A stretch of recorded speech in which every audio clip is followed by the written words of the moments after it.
एक बार मैं house programme में प्रीचिंग करने गया था, मुझे याद नहीं किस स्थान पर, तो एक व्यक्ति बड़ा शोक में था। जैसे कथा कहते समय मैं समझ रहा था कि कुछ चिंता में। तो मैं पूछ दिया, आपको क्या शोक है, आपको किस बात की चिंता है? वो बेचारा सत्य सत्य बोला, कहा कि हमको इस बात का शोक है कि आप कितना देर कथा कहेंगे, कब खत्म करेंगे, हम यही शोक में पड़े हुए। ऐसे कहा। और उसको ये शोक था कि मेरा प्रवचन उसे कल्प जैसा लग रहा था कि कब हम समाप्त होगा। तो मैं कहा कि ये क्यों कह रहे हैं, जल्दी खत्म करने के लिए क्यों कह रहे हैं? तो कहा कि हमको जल्दी जाना है एक जगह पर, कोई काम बताए। वो कथा सुनने आया था आनंद के लिए, कथा के कारण ही शोक हो रहा था उसको। ऐसे कभी कभी श्रोता होते हैं कि वो उनको 2-2.5 घंटे की कथा एक कल्प जैसा व्यतीत होता है, तो शोक होना है। कथा सुनने वाले भी भिन्न भिन्न आशय के होते। भक्ति सिद्धांत सरस्वती महाराज एक बार कथा कहे हैं कि एक व्यक्ति बहुत अच्छा कथा कह रहा था और दूसरा व्यक्ति सुन रहा था। बहुत से लोग थे, बहुत से लोग कथा सुन रहे थे। एक व्यक्ति अंत तक बैठा रहा और सब लोग धीरे धीरे चले गए, लेकिन वो अंत तक बैठा रहा। तो कथाकार कहे, धन्य है आपकी कथा में बहुत रुचि है, निष्ठा है, लेकिन मैं ये जानना चाहता हूं कि मेरे कथा के किस बात से आपके हृदय में इतना आनंद अनुभव हो रहा है कि श्रवण रुचि नित्य नवीन होती जा रही। वो कहा कि महाराज जी, जिस आसन पर आप कथा कह रहे हैं वो मेरा कंबल है, और मैं सोचता हूं कि आप कब उठेंगे कि मैं कंबल लेकर के जाऊं। तब तो ये आनंद है।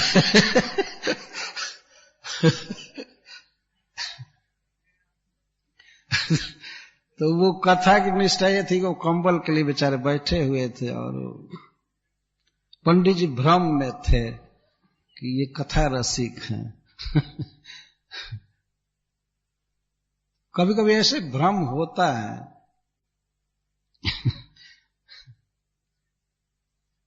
और कभी कभी कथा में ऐसे लोग भी आते हैं, जैसे मान लीजिए कोई रोज कथा ना सुने, एक दिन सुना, आधा सुना, ये सुना, तो उसे नहीं समझ में जब कथा आती है तो उस विषय पर एक दृष्टांत कहते हैं महात्मा लोग कि एक बार एक पंडित जी एक गांव में कथा कहने आए।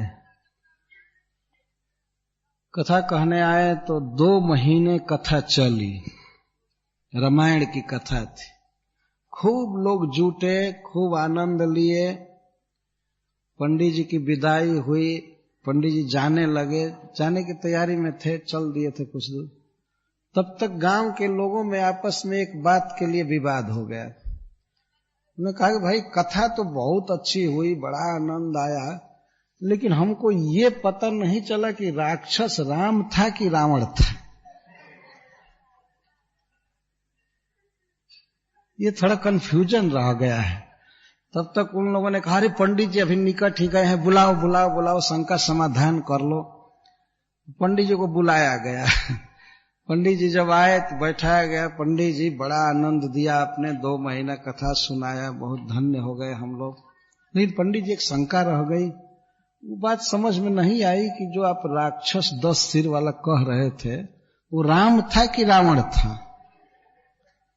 पंडित जी कहते, राक्षस मैं था जो 2 महीना मरा यहां पर।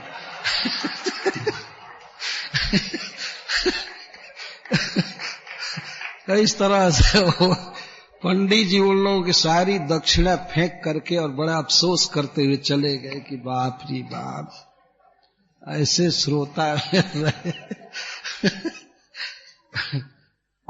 2 महीने समय बर्बाद किया।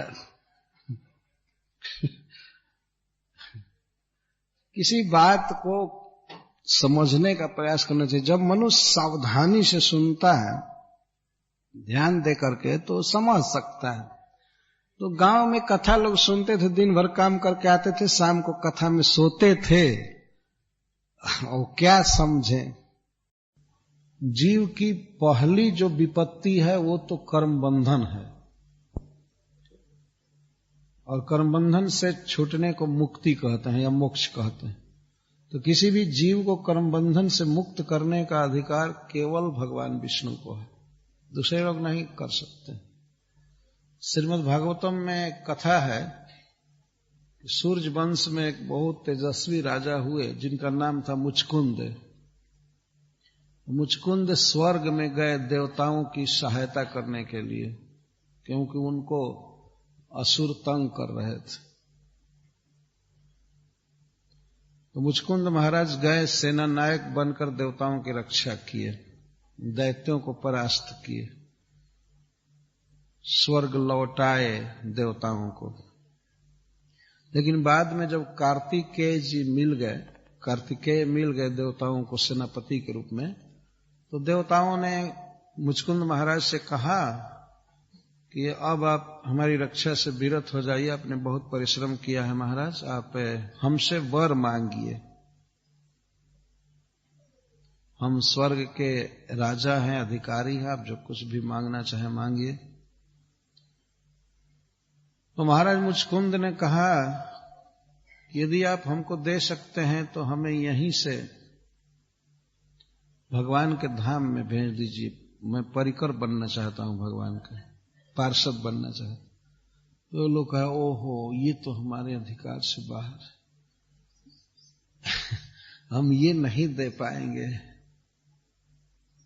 यह तो केवल भगवान करते हैं। आगे आएगा श्लोक में, भवबंध मोक्षौ, भगवान ही संसार में बांधते हैं और संसार से मुक्त करने का अधिकार भी केवल भगवान का है। संसार में जो भी वस्तुएं उत्पन्न हुई हैं उनका कारण भगवान है। कुछ भी वस्तु उत्पन्न हुई है उसके कारण भगवान है।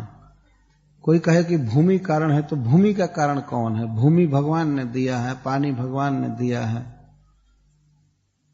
जैसे मैं यदि कहूं कि हमारा कारण, हमारे देह के कारण हमारे पिताजी हैं, लेकिन हमारे पिताजी के कारण कौन है? पता चलेगा कि पितामह कारण है। पितामह के कारण कौन है? प्रपितामह। अब इस तरह से पिता पितामहों की श्रृंखला को पीछे करते जाइए भाई, पता लगाने के लिए कि कौन ओरिजिनल है, कहां से चालू हुआ। तो अनादिरादिर गोविंद सर्व कारण कारण। जब गोविंद तक वो परंपरा जाएगी तो पता लगेगा कि गोविंद स्वयं सिद्ध हैं, उनका कोई कारण नहीं, बाकी सबके कारण। इसलिए सर्वे सामपि भावानाम त्वम हेतु, त्वम आत्मा हेतु। तीन बात भगवान शिव कह रहे हैं कि सब कुछ के आप ज्ञाता हैं, सब कुछ के आप जन्मदाता हैं, और सब कुछ के आप नियंता हैं, आपके कंट्रोल में। इस संसार में तो कोई नियंता होता ही नहीं। हमने देखा है किसी व्यक्ति का केवल एक पुत्र होता है और वो एक पुत्र भी उसके कंट्रोल में नहीं रहता है। जन्मदाता तो है लेकिन कंट्रोलर नहीं है। वो पुत्र अपनी इच्छा से घूमता है, लोफर बनकर जहां तहां खाता पीता है,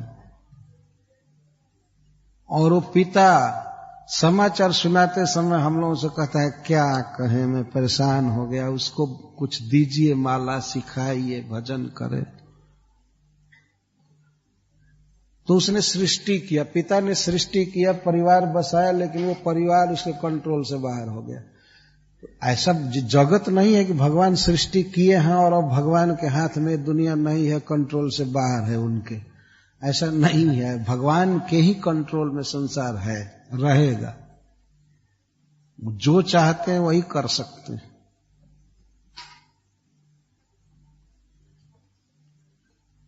भगवान के नियंत्रण में है प्रत्येक व्यक्ति का जन्मना, मरना, खाना पीना, भूख प्यास, इधर जाना आना, जो कुछ भी है भगवान के अधीन है। ऐसा नहीं है कि व्यक्ति कहीं पर, यानी भगवान ऐसे हैं कि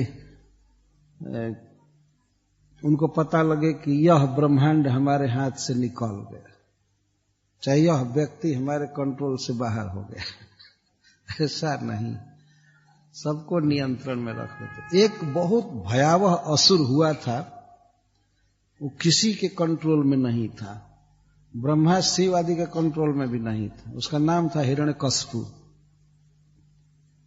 भगवान प्रकट हुए खंभे से और 1 मिनट में पूरा कंट्रोल कर दिए। जब किसी के कंट्रोल में नहीं था, लेकिन भगवान पूरा शांत कर दिया, उसका पेट फाड़ करके, वक्षस्थल फाड़ करके और पूरा कंट्रोल कर दिया, शांत हो। इस तरह से भगवान कंट्रोल, भगवान कंट्रोलर, ईश्वर।